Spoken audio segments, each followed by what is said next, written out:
Base nga sa ating latest satellite animation, si Bagyong Wilma ay huling namataan dito sa may coastal waters ng Canavid, Eastern Samar. Sa ngayon, may taglay pa rin ito na lakas ng hangin na umaabot ng 45 kilometers per hour malapit sa sentro nito at mga pagbugso na umaabot hanggang 55 kilometers per hour. Bumagal nga yung pagkilos nito at sa ngayon, almost stationary. Samantalang yung shear line nga o yung salubungan ng hangin galing northeast monsoon at dito sa bagyong binabantayan natin ang siyang nakakaapekto sa may silangang bahagi ng Southern Luzon.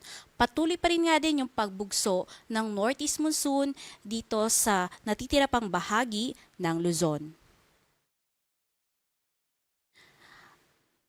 Base nga sa latest forecast track ng Pag-asa, inaasahan nga natin na anumang oras mula ngayon ay maaari na maglandfall either dito sa may Eastern Samar o Northern Samar itong si Bagyong Wilma. Pagsampa nga niya dito sa kalupaan ng Kabisayaan, inaasahan nga natin yung pagbilis na ng pagkilos nito pakanluran at maaaring bukas ng hapon ay nandito na ngayon sa may coastal waters ng Bataan, Aklan. Pagsapit naman ng Lunes ng hapon, nakalampas na yan dito sa may kapuluan ng Palawan at nasa layo na nga na 140 kilometers north-northwest ng Puerto Princesa City, Palawan. At inaasahan nga na patuloy pa rin ang pagkilos nito pakanluran at maaari na makalabas ng ating Philippine Area of Responsibility ng Tuesday. Tuesday afternoon nga, nasa layong 155 kilometers southwest na ito ng Pag-asa Island, Kalayaan, Palawan, labas ng ating Philippine Area of Responsibility. Nandun pa rin nga yung forecast natin na kung saan mananatili itong tropical depression hanggang sa makalabas ng ating Philippine Area of Responsibility. However, dahil nga merong epekto yung pagpasok ng hangin galing northeast monsoon at nagdadala nga yan ng malamig na hangin at tuyong hangin dito sa bagyo natin na si Wilma, andun yung posibilidad na habang tinatahak nito yung kapuluan ng Visayas ay maaaring humina na lamang to at maging isang low pressure area. Kaya patuloy po tayong mantabay dito sa Pag-asa hinggil nga magiging development nitong bagyong si Wilma. Sa senaryo nga natin, nakataas pa rin ang wind signal number 1 sa may Sorsogon, Masbate including Ticao and Burias Island, Romblon, southern portion ng Oriental Mindoro, southern portion ng Occidental Mindoro, northern portion of Palawan, including Cuyo, Calamian, and Cagayan Silio Islands.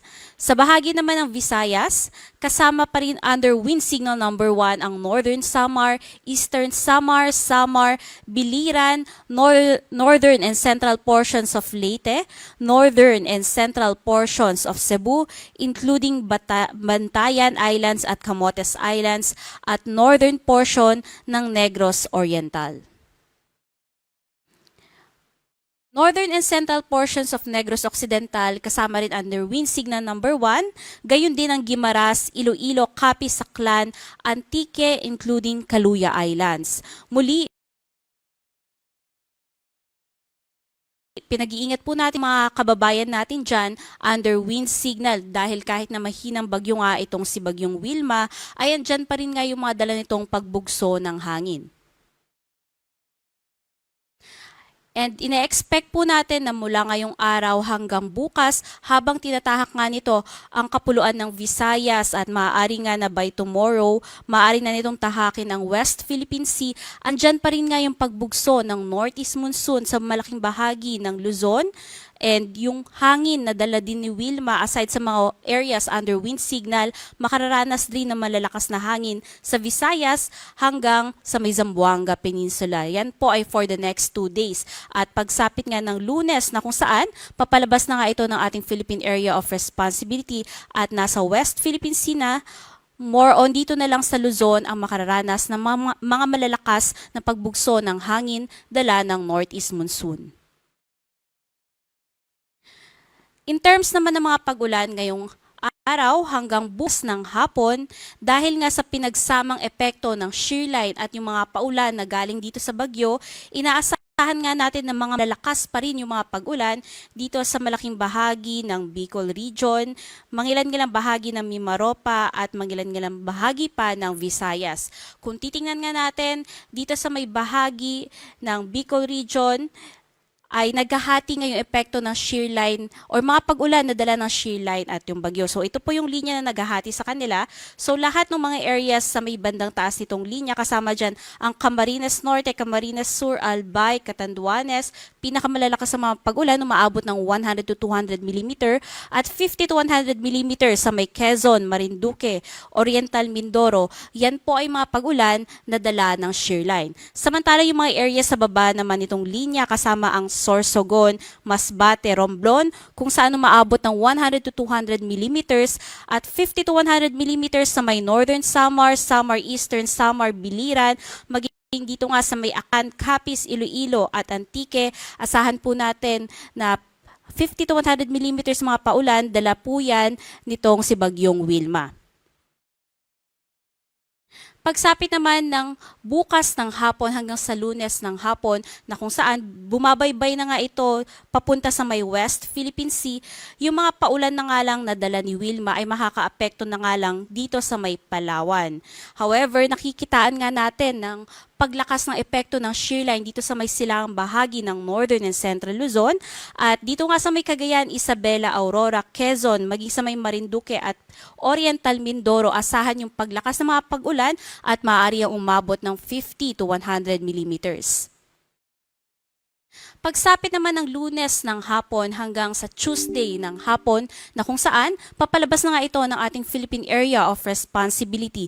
Yung mga pag-ulan na nga lang na malalakas ay manggagaling sa shear line kung saan lalakas ang mga pag-ulan sa may Cagayan at Isabelas, especially sa areas na to na kung saan na umaabot ng 100 to 200 millimeters. 50 to 100 millimeters naman ng mga paulan ang aasahan sa may Apayao, Kalinga, Mountain Province, Ifugao, Quirino at Aurora.